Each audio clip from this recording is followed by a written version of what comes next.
Hello, very good morning. Welcome to Mega News 6 news coming to you live from our 10th Avenue Extension, Greater Extension in Adogono. My name is El Samuels. The headlines. Mahama directs release of 300 million Ghana cedis for flood relief and mitigation. In business, government to ring-fence store debt despite 1.24 billion Ghana cedis profit. And on the international front, Supreme Court upholds birthright citizenship, rejecting Trump's proposed limits.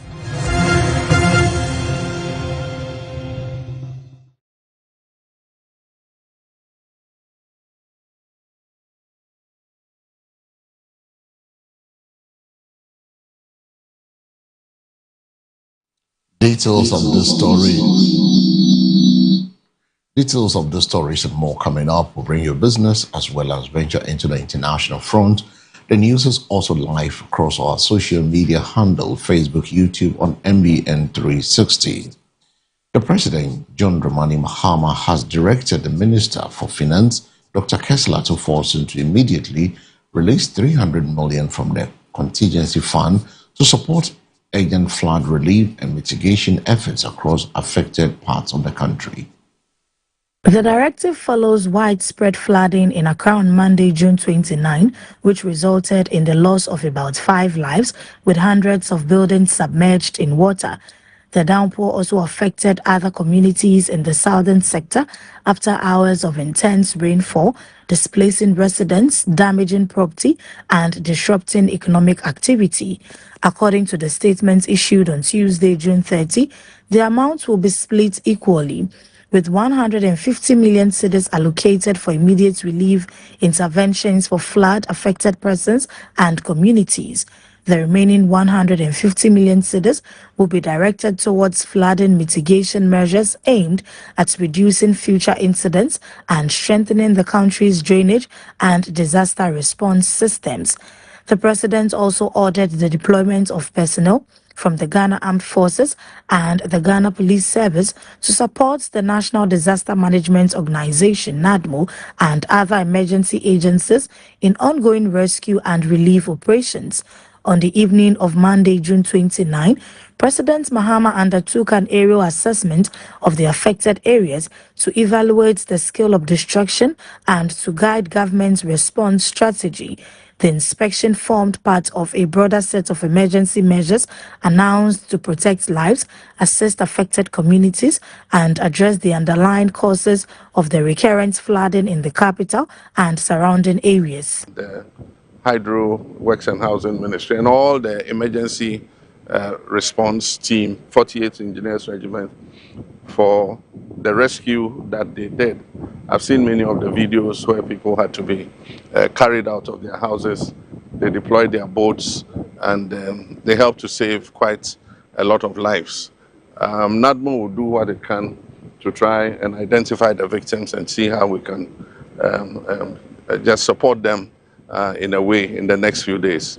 I've asked the Minister of Finance to release some money from the contingency fund so that we can do some post-flood relief for persons who have been affected. And so let me again express my sympathy, but let us change our attitude. The Minister for Interior, Muttaka Mubarak Mohammed, has provided a comprehensive account of the destruction caused by the Monday's heavy rains in the Greater Accra region, revealing that more than 7,700 households were displaced while 7 people remain missing. Delivering a statement in Parliament on Tuesday, June 30, the minister said the downpour inundated several communities across the capital, disrupting economic and social activities and affecting thousands of residents in 18 metropolitan, municipal and district assemblies, MMDAs. According to him, a total of 25 communities were impacted by the flooding, with Ga East, Lejokuku, Ayawaso Central, Ga West, Ablekuma North, Ningo Prampram, Wejagbawe, Ga South, Adenta, Krowo, Okankwe South, Okankwe North, Tema West, Tema Metropolitan, Lada de Kotopon, and Bonkatamanso among the hardest hit assemblies. Providing a breakdown of the figures, Muntaka disclosed that the Ga East recorded 2,000 displaced persons from 400 households, with 6 people reported missing and 5 confirmed deaths. Individuals were displaced, 363 households. We didn't have any missing or dead person.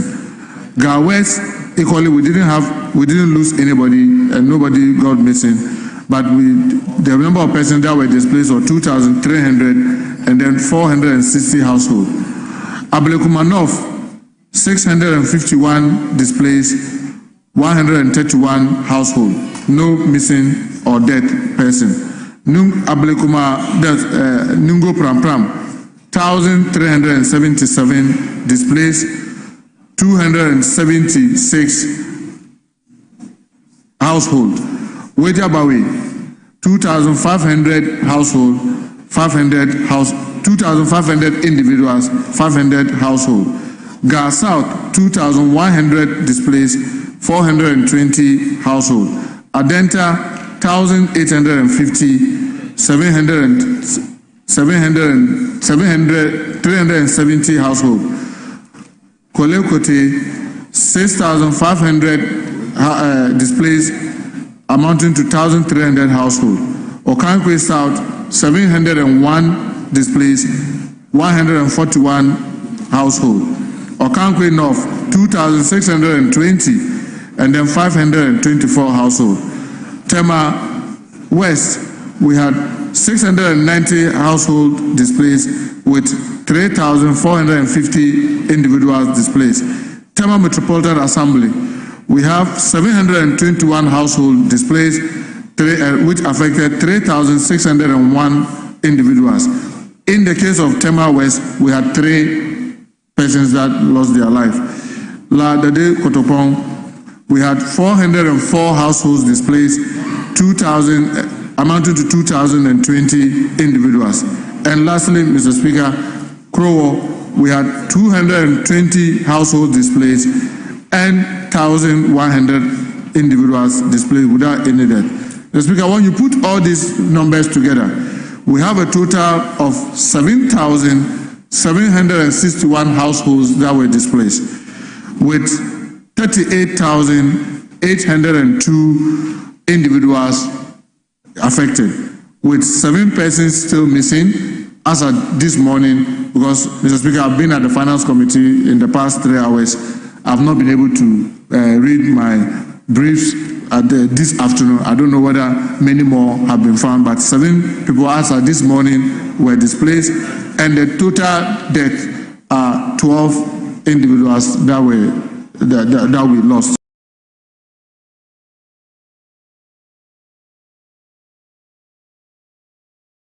In another story, the government has announced plans to demolish buildings encroaching on 6 wetlands in Accra as part of a broader strategy to reduce the flooding and restore the capital's natural drainage system. The decision follows the 29 devastating floods on Monday, June 29, which claimed 10 lives, displaced 7,761 households, and left thousands of residents affected across several communities in the Greater Accra region. Addressing Parliament on Tuesday, June 30, the Deputy Minister for Works, Housing and Water Resources, Gisela Tete Agbutui, said the restoration of the wetlands is critical to preventing future flooding, stressing that government is prepared to take difficult but necessary decisions. She explained that the wetlands, which have been heavily encroached upon over the years, were originally intended to serve as natural water retention areas during periods of heavy rainfall. Mr. Speaker, we have about 6 wetlands that have been restored in Accra alone. The reason we have to do this is that we need spaces where we can hold water. The rivers must be given their room and the streams must be given their space, she stated. According to the Deputy Minister, rapid encroachment on wetlands has increased the speed at which runoff flows into the capital, leaving little capacity to contain excess water during heavy rainfalls. So those wetlands that have been encroached upon, for those who have encroached, for those who sold the lands, please find a way of getting your money back, because the government is going to take them and use them for the right purpose, she added. She further stressed that restoring the wetlands alongside securing sustainable funding and enforcing demolition exercises forms part of government's long-term strategy to strengthen flood resilience and protect lives and property. Mr. Speaker, we have the professionals in this country to do it. What we need is funding, sustainable funding, and the willpower to be able to do the necessary demolitions that have to be done, take the hard decisions that you have to take as a government, and we are rightly going to do so. Mr. Speaker, we have about six wetlands that have to be restored in Accra alone. 6 of them. 6 of them. And the reason why we have to do is that we have to have spaces where we can hold water. The rivers must be given their room, and the streams must be given their space. And so these wetlands are going to be able to hold the water, which they should have been doing already anyway, from all the water, especially that comes from the Ebri Mountains.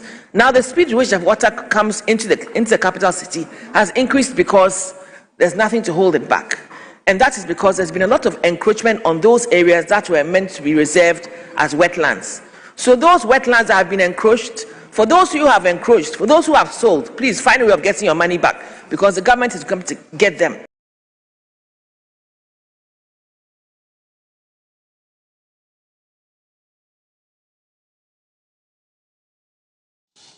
And as later, we move straight to the business desk, where the government is taking steps to raise and finance the debt of Tema Oil Refinery, despite the state-owned refinery recording a profit after tax of 1.24 billion Ghana cedis in 2025.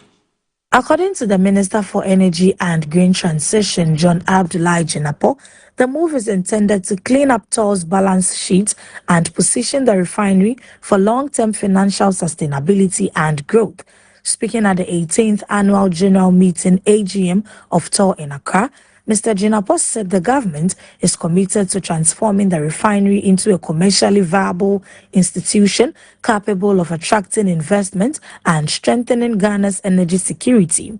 He explained that although TOR's financial performance has improved, its debt burden remains a major obstacle to securing financing for future operations and expansion. When your balance sheet is impaired, it's difficult to raise financing. The Minister of Finance has asked that a comprehensive assessment of all the energy sector agencies be conducted by an audit firm such as PwC. We are seeing a lot of improvement, but your balance sheet is a hindrance, he said. According to the minister, the government is considering measures to isolate debts arising from government-related obligations and remove them from TOR's books.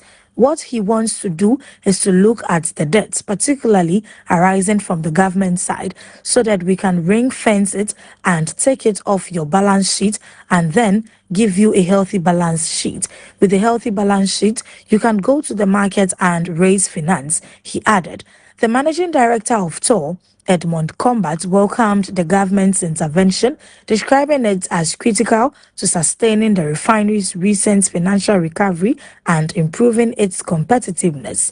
Speaking on the sidelines of the AGM, he said removing the debt burden would significantly enhance TOR's ability to operate profitably and fulfill its mandate. The minister mentioned that the government is making a decision and a direction to make sure that all those debts are ring-fenced and free us. It will make us a very vibrant and profitable refinery, and it will let us achieve the mandates that the president has given us, Mr. Combat stated. The planned debt ring-fencing forms part of broader efforts by the government to restore confidence in TOR and strengthen its capacity to contribute to Ghana's downstream petroleum sector.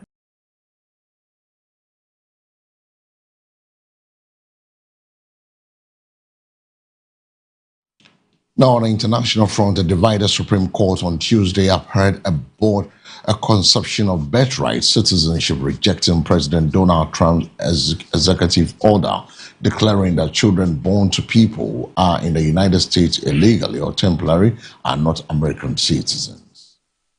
The justices relied on a long-settled understanding of the 14th Amendment adopted after the Civil War and more recent federal laws in ruling that anyone born in the country, with very limited exceptions, is a citizen. Citizenship then and now was the right to have rights to freely participate in our political community. The framers of the 14th Amendment extended that promise to every freeborn person in this land. Chief Justice John Roberts wrote for the court, citing congressional debate over the amendment, "We keep that promise today." 3 conservative justices would have allowed the restrictions to take effect. The Republican president's restrictions had been blocked by several lower courts and had not taken effect anywhere in the U.S. During arguments in April, both conservative and liberal justices questioned the order's legality in a momentous case that was magnified by Trump's unprecedented attendance in the courtroom. The case framed another test of Trump's assertions of executive power that defy long-standing precedents for a court with a conservative majority and a robust view of presidential power that has largely ruled in his favor. In the notable exceptions when the court has not, Trump has responded with starkly personal criticisms of the justices. The justices previously struck down global tariffs Trump had imposed on an emergency powers law that had never been used that way. Trump reacted furiously to the late February tariffs decision, saying he was ashamed of the justices who ruled against him and calling them unpatriotic. He also seemed to recognize the court was likely to rule against him on birthright citizenship too, using his Truth Social platform to criticize, dump judges and justices and wealthy pregnant women from China and elsewhere who come to the U.S. to give birth so their newborns will have American citizenship. Trump's order would have upended widely held views that the 14th Amendment confers citizenship on everyone born in the U.S., excluding only the children of foreign diplomats and those born to a foreign occupying force. The amendment was intended to ensure that black people, including former slaves, had citizenship, though the citizenship clause is written more broadly. All persons born or naturalized in the United States and subject to the jurisdiction thereof are citizens of the United States and of the states wherein they reside.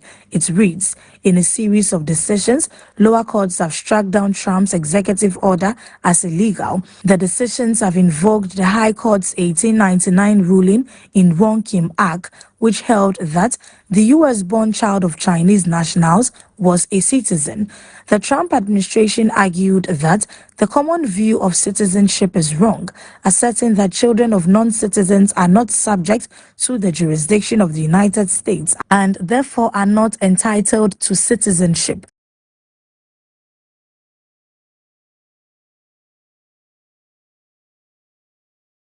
And that brings us to the end of today's 1st of July edition of the Mega News 6 live and direct from our studios on the 10th Avenue Extension, Great Extension in Adukano.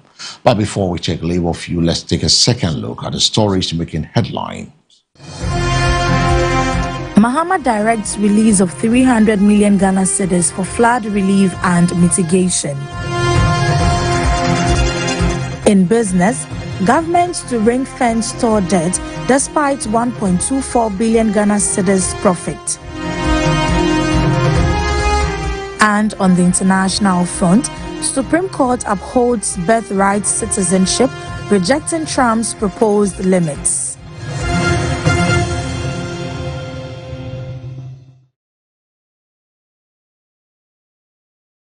For more news, log on to MBN 360.